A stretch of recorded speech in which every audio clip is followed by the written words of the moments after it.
Hello friends, இன்றைக்கு நாங்க பார்க்க போறது ஸ்ரீலங்கன் உரைப்பு மிக்சரா பார்க்க போறோம். இது வந்து ஸ்ரீலங்கால ஃபேமஸான மிக்சர். எல்லாருக்கும் விருப்பமான மிக்சர். வாங்க எப்படி செய்யலாம்னு சொல்லி பார்க்கலாம்.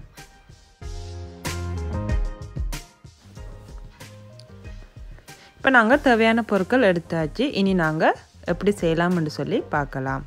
ஃபர்ஸ்ட் நான் வந்து 500 கிராம் அவிச்ச கோதுமை மாவு சேர்க்கிறேன்.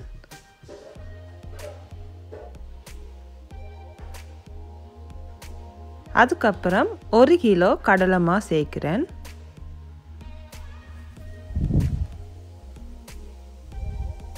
இப்போ ரெண்டையும் நல்லா மிக்ஸ் பண்ணி விட்டுடலாம்.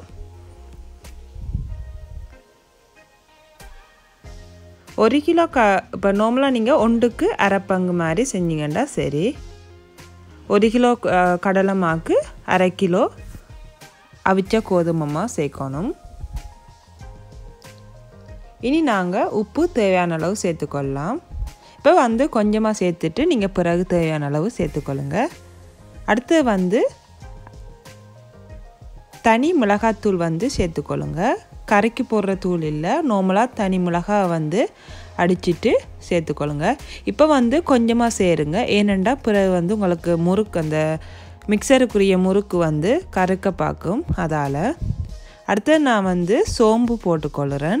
நீங்கள் சோம்பு தண்ணியும் விடலாம், இப்படி இதாகவும் போடலாம்.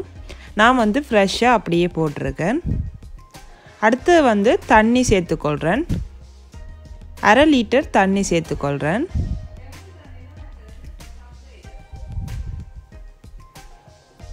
சேர்த்து மிக்ஸ் பண்ணிக்கொள்ளலாம். பெருஞ்சீரகம் வந்து பவுடர் ஆக்கி சேர்த்தேன் நான். இப்போ எல்லாத்தையும் ஃபஸ்ட்டு நல்லா மிக்ஸ் பண்ணி எடுத்துடலாம். கிட்டத்தட்ட நீங்கள் இடியப்பம் எப்படி புளிவீங்களோ அதுக்கேற்ற பதத்தில் நீங்கள் மிக்ஸ் பண்ணிங்கண்டா ஓகே. இப்போ நான் வந்து ஃபுல்லாக மிக்ஸ் பண்ணி எடுத்துட்டேன். பார்த்திங்கன்னா மாவு நல்லா சாஃப்டாக இருக்கிறது.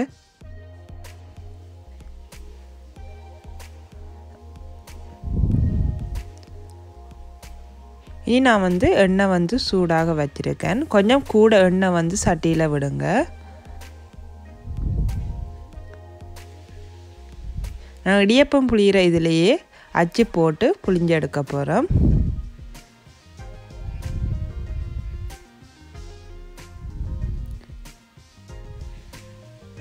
நாங்கள் எண்ணெயிலே புளிஞ்செடுக்கிறால நீங்கள் எண்ணெய் சூடாக விட்டு சட்டிக்கே புளிஞ்செடுக்கலாம். எண்ணெய் வந்து எப்படி சூடாக இருக்கிறேன்னு பார்க்குறது வந்து ஒரு மரக்கரண்டியை வச்சு பார்த்திங்கன்னா அதில் வந்து பொரியுத்தன்மை இருக்கும். அதை வச்சு தான் நாங்கள் எண்ணெய் சூடாயிட்டு கண்டுபிடிக்கிறது. நான் அப்படித்தான் செய்கிறேன். நான்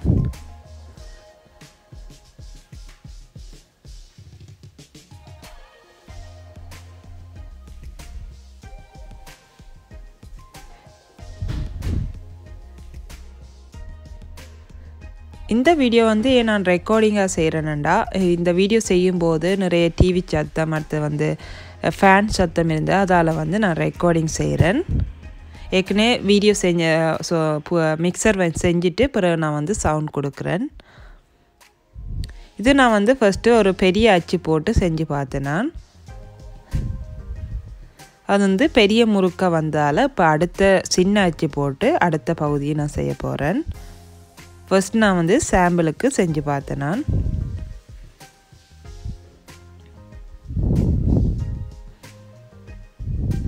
இது வந்து சின்ன அச்சு போட்டு செஞ்ச முறுக்கு. நீங்கள் இப்படி அயம்பாக்க நீங்கள் பெருசாகவே நல்லா எல்லாத்தையும் புளிஞ்சு விட்டுட்டு பிறகு மிக்சருக்கு உடைச்சி விடுறால அது வந்து பிரச்சனை இல்லை. நீங்கள் எப்படி டிசைன்லேயும் நீங்கள் புளிஞ்சு கொள்ளலாம். நான் வந்து சட்டி ஃபுல்லாக புளிஞ்சு விட்டுட்டு பிறகு வந்து எடுக்கிறேன். இந்த கலரில் இருக்கணும், ஏனெண்டா அந்த சூடில் கடலைமா வந்து பிறகு கலர் மாறும். அதால் வந்து நீங்கள் ஒரு லைட் கலர்லேயே எடுத்துடணும். இப்போ பார்த்திங்கன்னா நான் ஏற்கனவே சுட்ட முறுக்கு பாருங்கள். இந்த சைஸ் வந்து மிக்சருக்கு சரியாக இருக்கும்.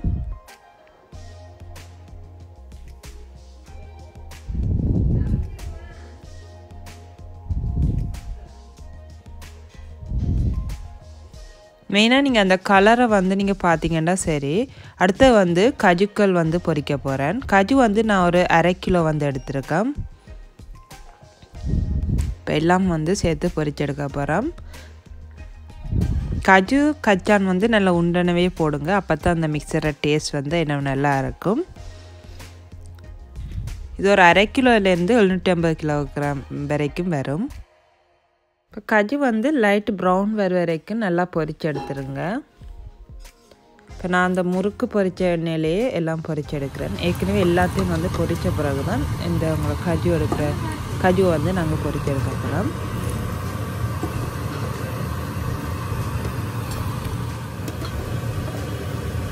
கஜு வந்து இந்த பதத்தில் எடுத்துட்டோம். இனி வந்து நிலக்கடலையை பொரிச்சு எடுக்க போகிறோம்.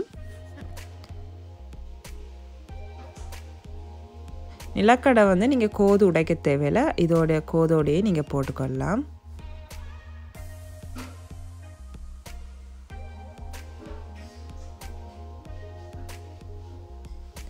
ஸோ அடுப்பு வந்து கொஞ்சம் மெசியாக இருக்குது. ஏன்னாண்டா நிறைய மிக்சர் வந்து நாங்கள் பொரிச்சால எல்லா இடம் வந்து கொஞ்சம் எண்ணெயாக இருக்குது.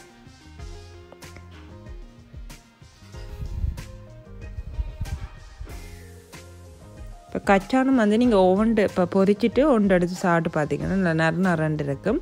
அதுக்கு பிறகு எல்லாத்தையும் பொரிச்சு எடுத்துருங்க. கச்சான் அந்த தோல் வந்து வெடிக்கும். அப்போ சரியான பதம் என்று அர்த்தம்.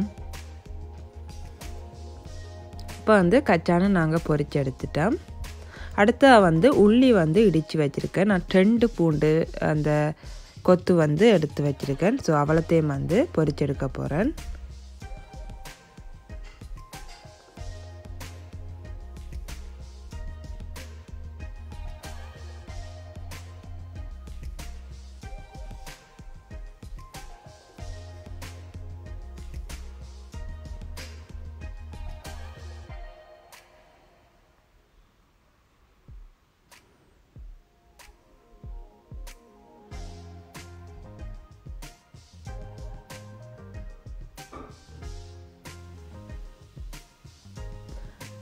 இப்போ சரியான பதம் பொரிஞ்சிட்டு இனி இதையும் நாங்கள் இறக்கி எடுத்துடலாம்.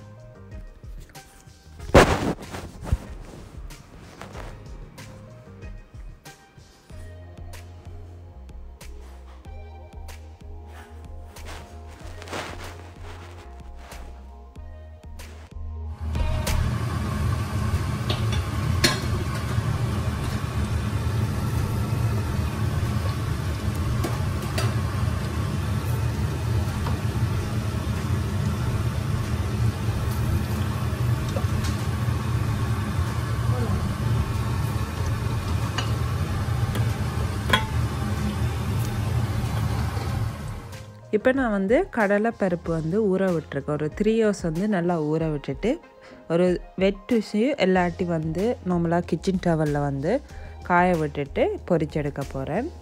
நார்மலாக இந்த வீடியோ வந்து நம்மளுக்கு ஏற்கனவே போட்டிருக்கேன். வந்து கச்சான் காஜு எல்லாம் பொரிச்செடுத்தாச்சு. பாதி பருப்பும் பொரிச்செடுத்தோம். இனி வந்து நாங்கள் மிக்ஸ் பண்ண போகிறோம். இப்போ முறுக்கு எல்லாத்தையும் வந்து உடைச்சி இப்படி நாங்கள் மிக்சர் பதத்துக்கு கொண்டு வரோம். இனி நாங்கள் ஏற்கனவே பொரிச்சு வச்சுருக்க எல்லாம் வந்து சேர்க்க போகிறோம். கச்சான், காஜு, கார்லிக், அடுத்து பொட்டுக்கடலை.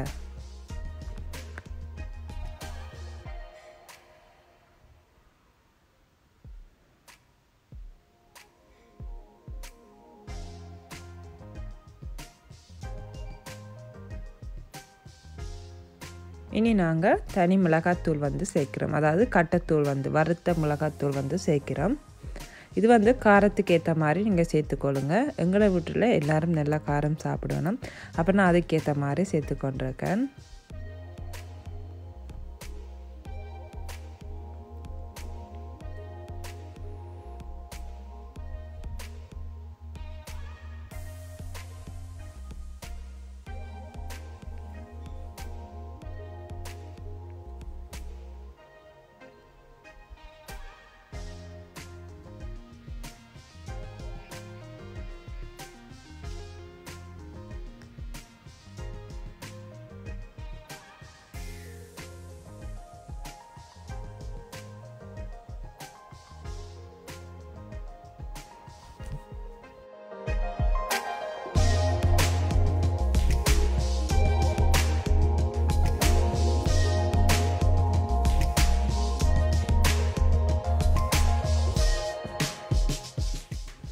இப்போ நாங்கள் எல்லாத்தையும் வந்து மிக்ஸ் பண்ணி விட்டுடலாம்.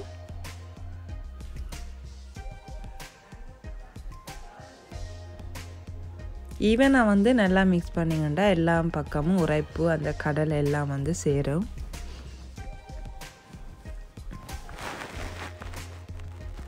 இப்போ பார்க்கவே வாயூறுது, அவ்வளோ டேஸ்ட்டாக இருந்தது. நீங்களும் ட்ரை பண்ணி பாருங்கள், நல்ல டேஸ்ட்டாக இருந்தது. இது வந்து அவங்களோட அம்மாவோட ரிசப்ட் தான். அம்மா தான் எனக்கு சொல்லி தந்தவ. அதை வச்சு தான் நாங்கள் செஞ்சேனாங்க. அம்மா வந்து நல்லா மிக்சர் செய்வா.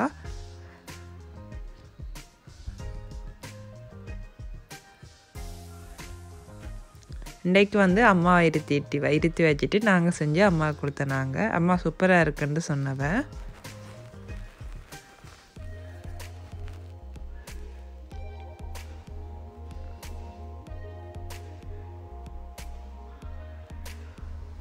இப்போ வந்து எல்லாம் வந்து வடிவாக மிக்ஸ் பண்ணி எடுத்துட்டேன்.